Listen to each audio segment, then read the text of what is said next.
Oi, meu nome é Diego Lopes, sou professor de Biologia e venho apresentar a vocês uma proposta educativa. A proposta educativa se trata de um jogo este que foi desenvolvido pelo meu grupo e por mim. E ele tem uma pegada interdisciplinar, envolvendo quais disciplinas? As disciplinas de Biologia, de Química e de Matemática. Bem, do que se trata esse jogo? Que tipo de jogo seria? Esse jogo, ele é um jogo da memória. E ele é baseado no jogo tradicional da memória, que a gente já conhece. Só que a gente fez algumas modificações para ficar mais interessante de se jogar, né?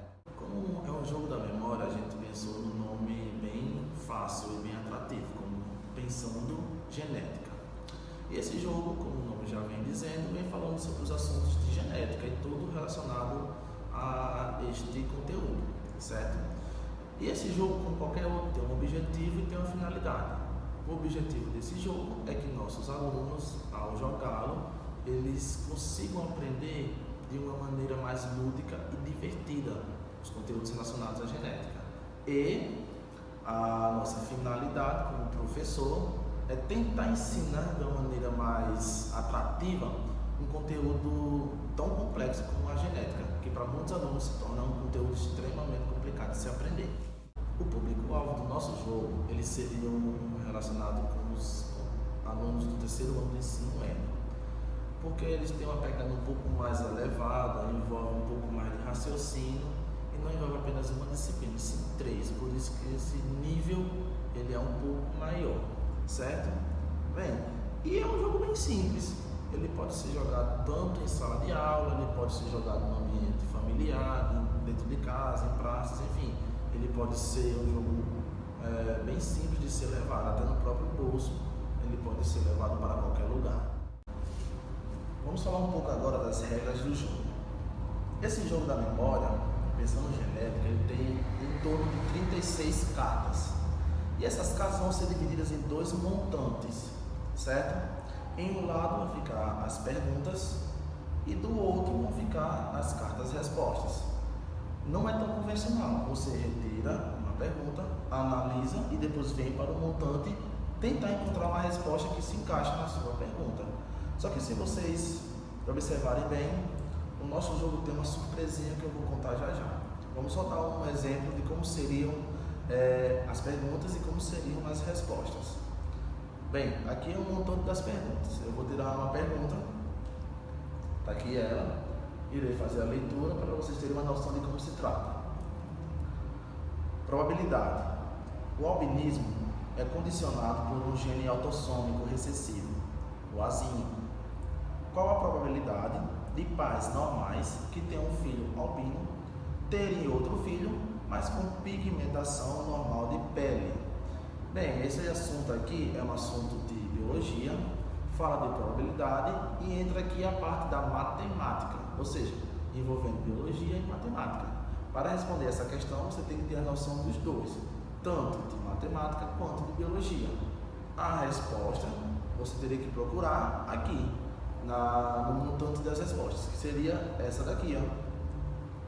Os pais são heterozigotos. Ao fazer um cruzamento entre indivíduos heterozigotos, o resultado sairia com 75% de se ter um filho de pele normal. Esse seria um exemplo na qual seria utilizado as partes de biologia junto com matemática. Cada par correspondente equivale a um ponto. Então, no caso, o grupo ou o indivíduo que acertasse, ele já teria um ponto, certo? Dando mais um exemplo, vamos ver aqui a próxima questão.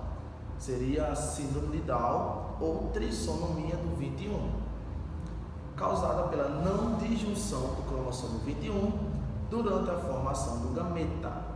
Essa seria a minha informação. Eu teria que encontrar uma carta aqui que seja correspondente com esta informação. No caso, ao retirar uma carta, eu poderia encontrar uma pessoa com a síndrome de Down, no caso aqui. Ou seja, uma carta pergunta, uma carta resposta, mais um ponto. E essa seria uma pergunta totalmente voltada à biologia. Mais um exemplo de uma carta pergunta seria a composição do DNA.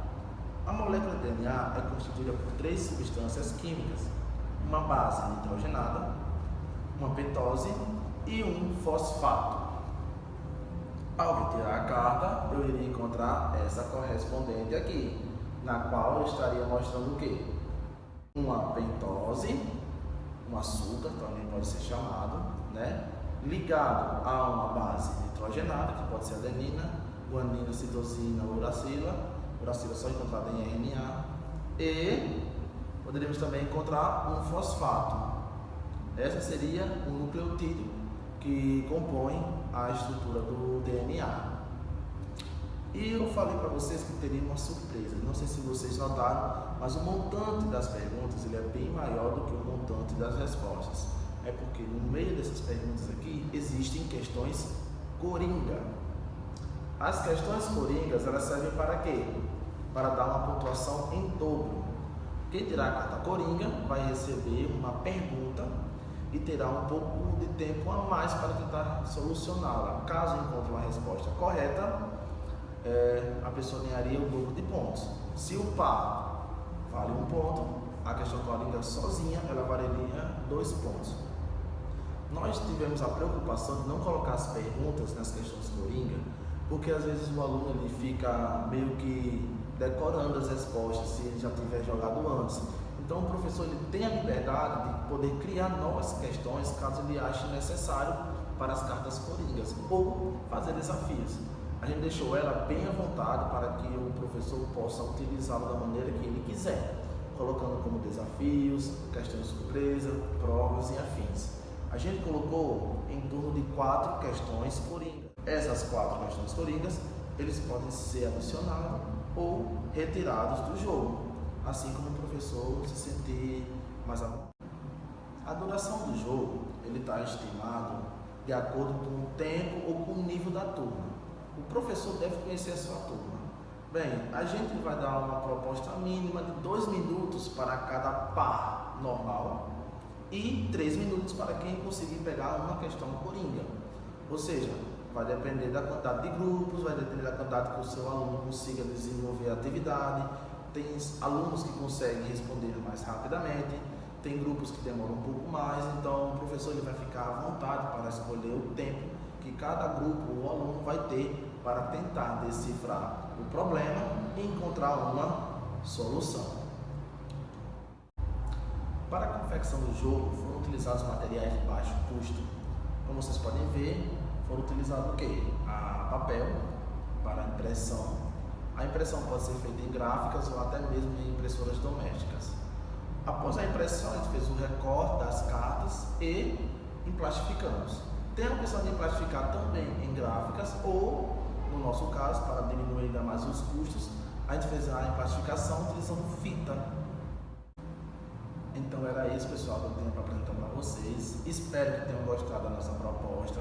Ele é um jogo bem simples e fácil de fazer. E no mais, até logo!